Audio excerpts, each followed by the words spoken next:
Les gars, mais quel match, quelle demi-finale de Ligue des Champions on a vécu. Salut à tous les gars, c'est Azial. Aujourd'hui on se retrouve pour une nouvelle vidéo débrief de ce Barça-Inter. Score final 3 partout. Un résultat que je vais pas vous mentir, je n'avais absolument pas du tout prédit. On va pas se mentir, un résultat qui est plutôt bon pour les Interistes, même si peut-être que le scénario du match fait que tu peux avoir un peu de déception. On l'a vu à la fin, les Barcelonais étaient aussi très déçus, alors que eux, à contrario, le scénario a fait que peut-être que tu pouvais te sentir un peu plus heureux du fait que tu perds 2-0, tu arrives à revenir à 2-2, après tu perds 3-2, tu reprends un coup de pied arrêté, tu te dis est-ce que tu vas douter, est-ce que tu vas finalement perdre. Au final tu arrives à mettre ce 3-3 et même en fin de match tu as la barre de Lamine Yamal, t'es à ça de gagner 4-3. Et c'est en plus une réflexion que j'avais parce que je regardais ce match en compagnie, enfin avec des gens, et moi le discours que j'avais, c'était vraiment de bien signifier que cette année le Barça nous a habitués à remonter des scores. Et au moment du 2-0, j'avais plein de gens autour de moi qui étaient en train de dire bon ça y est, le Barça va s'écrouler, etc., etc. Bon l'Inter a pris l'avantage, 2-0 marqué contre l'Inter, c'est très dur. Et moi je disais bien les gars, le Barça cette année ils nous ont habitués à ça, ils nous ont habitués à remonter des scores. Moi j'ai en plus utilisé comme exemple le match où le Barça perdait 2-0 face à l'Atlético, qui est aussi de base connu pour très bien défendre, équipe solide qui prend pas beaucoup de buts, et ils avaient gagné 4-2. Et là on a encore eu un scénario similaire où tu as un Barça qui perd 2-0 très rapidement dans le match, et au final et pourtant le Barça a dominé la première mi-temps, et c'est l'Inter qui mène 2-0. Et au final, tu as le Barça qui arrive à recoller à 2-2 très rapidement et qui continue de dominer, même si je trouve que la deuxième mi-temps a été moins bonne côté Barça. Il y a eu des sorties sur blessure, il y a eu aussi, je pense, de la fatigue. Pareil du côté de l'Inter, c'est dommage de voir un Lautaro Martinez sortir aussi vite dans ce style de match. On a eu le Jules Koundé côté Barça. Bon, à la mi-temps, la sortie de Gérard Martin, je pense pas que c'était... Enfin, peut-être que je me trompe, mais je pense pas que c'était pour une blessure. Je pense juste que c'était par rapport au niveau, parce que le premier but de l'Inter vient du côté de Gérard Martin, et même je me demande si le corner du deuxième but vient pas aussi du côté gauche du Barça. Il y a possibilité, mais bref, on connaît les limites de Gérard Martin pour ce niveau-là, quoi. On n'est pas surpris, mais ouais, match exceptionnel. Et puis surtout, je pense que on va beaucoup en parler dans cette vidéo. Je l'ai mis en miniature, je pense que je vais peut-être aussi en parler en titre, mais pour moi, on savait déjà, Lamine Yamal, on le connaît tous, on sait, on l'a vu, les classicos, à l'Euro avec l'Espagne, on sait le talent, on sait que c'est un joueur générationnel, en fait on sait tout ça, mais pour le moment, en Ligue des Champions, on l'avait entre guillemets, et c'est pas de sa faute, c'est parce que sa première campagne de Ligue des Champions c'était l'année dernière, et puis malheureusement l'année dernière, sur le match retour en quart contre le PSG, il sort très rapidement à cause du rouge, etc. Et puis en huitième, c'était face à Naples. Face à Naples, dans mes souvenirs, il avait été bon, mais on n'en parlait pas. Il n'était pas non plus mis en avant. Je me rappelle que face à Naples, on avait plus parlé de Koubarsi parce qu'il avait complètement annihilé Osimhen.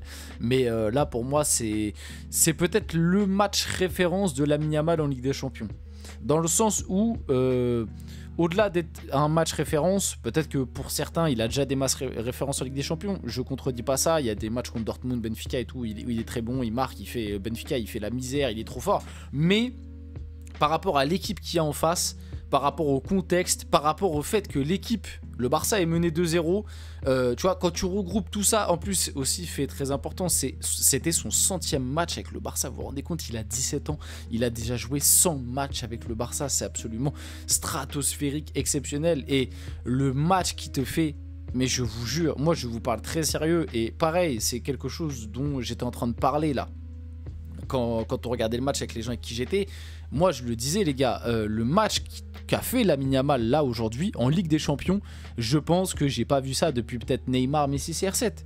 En termes de qualité, de supériorité individuelle, ou peut-être tu peux compter Mbappé pour son match avec le PSG face au Real Madrid en 2022, mais Benzema aussi peut-être. Mais ce que je veux te dire, c'est que c'est le match que t'as fait Lamine Yamal ce soir, c'est un match qui va dans cette caste-là en fait, qui va dans la caste des très très grands joueurs de la compétition. C'est un match référence, c'est un match absolument exceptionnel.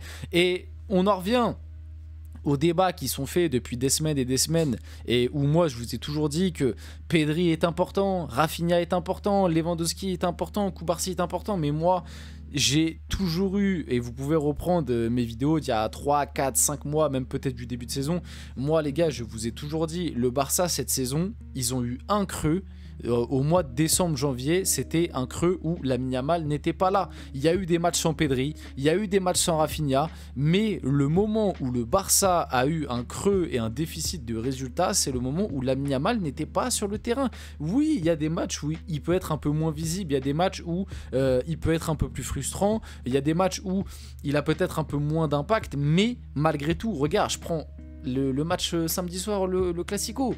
Le match samedi soir, le Classico, son match en vrai, il n'est pas extraordinaire par rapport à ce soir, où là, ce soir, c'est n'importe quoi ce qu'il fait. Le match n'est pas extraordinaire face au Real.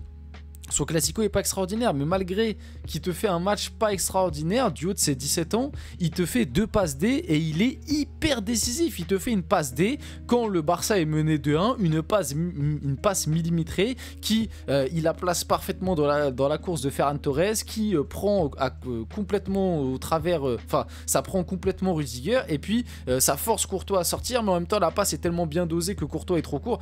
Bref, vous avez compris, on est obligé d'en parler parce que ce soir c'est juste le foot en fait, c'est juste du football, c'est juste l'éclaircie de ce match, c'est juste c'est n'importe quoi. Honnêtement c'est n'importe quoi à 17 ans. Maintenant on sait pas de quoi il fait l'avenir, hein. Moi je lui souhaite Lamine Yamal, j'aime beaucoup même s'il joue pour le Barça.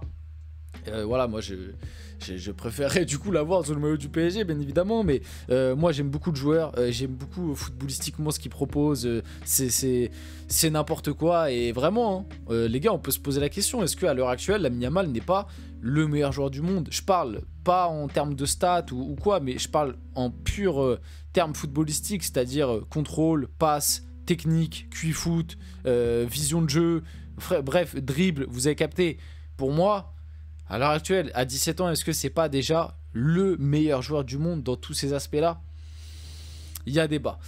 J'ai énormément parlé de Lamine Yamal parce que pour moi, c'est quand même une pièce hyper centrale de ce match. Pour revenir un peu à la physionomie, comme j'ai dit, on a eu un Barça hyper dominateur sur la première mi-temps qui, sur la deuxième mi-temps, ça s'est un peu calmé. On a eu une équipe de l'Inter qui a fait un résultat très positif là quand même. Faire 3-3 face au Barça là-bas, c'est un très bon résultat pour l'Inter, mais comme j'ai dit en intro, c'est un résultat qui peut peut-être te laisser un petit goût amer malgré tout, parce que tu mènes 2-0.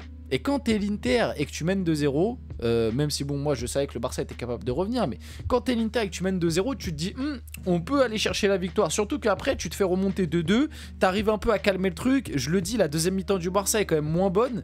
Tu mets le 3-2, donc tu te dis ah, on va vraiment aller la chercher. Et au final tu prends le 3-3, mais 2 minutes après, genre 10 secondes après, sur une frappe de Rafinha exceptionnelle. L'inspiration de Rafinha est exceptionnelle, même si bon, il y a un peu de réussite hein, parce que ça fait barre et ça touche le dos de Sommer, mais l'inspiration, la pureté dans la frappe et tout, exceptionnelle. D'ailleurs aussi le deuxième but du... Mais de toute façon là, tous les buts, hein, je vais dire deuxième but, troisième but, mais tous les buts de ce match sont absolument extraordinaires. Marcus Thuram qui t'ouvre le bal avec une Madjer magnifique. Après t'as Lamine Yamal, le but extraordinaire. Dumfries, la reprise de volée retournée là sur demi-volée sur corner extraordinaire. Dumfries après qui met doublé en plus. Ferran Torres, le but, l'action est magnifique. Passe de Pedri, tête de Rafinha, Ferran Torres qui finit. Et le dernier but, du coup, la frappe sèche de Rafinha. Que dire d'autre sur le match? Pour le retour, j'ai hâte. Hein. Moi, je vous dis la vérité, le retour, j'ai hâte de voir ce match parce que ça va être très disputé. On a eu quand même une équipe de l'Inter qui a eu du répondant, hein, qui a répondu à ce Barça, qui a été dominé, hein, mais qui a su répondre. Le truc qui est assez... paradoxal, c'est qu'on s'attendait à un match plus fermé. En tout cas, moi, je m'attendais pas du tout à un 3-3 parce que je me suis dit l'Inter va quand même jouer le truc d'essayer de contenir le Barça.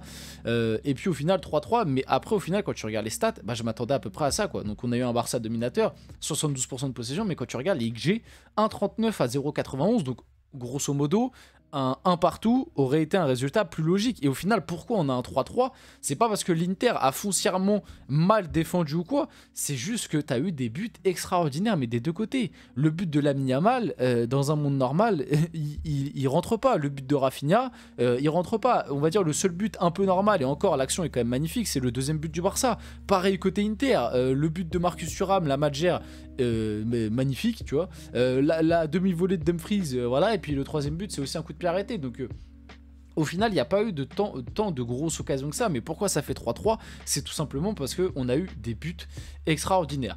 Alors, j'ai vu que Dumfries a eu l'homme du match. Dans un premier temps, je me suis dit, bon, ils abusent un peu, parce que bon, bah, pour moi, Lamine Yamal, pour moi, c'est l'homme du match. Mais après, quand tu vois qu'il fait quand même doubler une passe D, piston droit, tu fais doubler une passe D, t'es décisif sur les 3 buts. Bon, tu mérites ton trophée d'homme du match. À noter, la blessure de Koundé, c'est terrible. Et côté Inter, la blessure de Lautaro. Tu perds quand même 2 gros acteurs de la rencontre. Et puis ouais, Lamine Yamal est vraiment sorti du lot côté Barça. C'est assez exceptionnel. Hein. Voilà, par rapport aux notes, honnêtement, les top et flop, j'ai juste envie de dire Lamine Yamal. Voilà, Lamine Yamal, juste envie de parler de lui. On finit la vidéo là-dessus. J'espère que cette vidéo vous a plu. Si c'est le cas, n'hésitez pas à liker, commenter, partager, vous abonner. Les gars, c'était Azial. On se retrouve très rapidement pour une prochaine vidéo.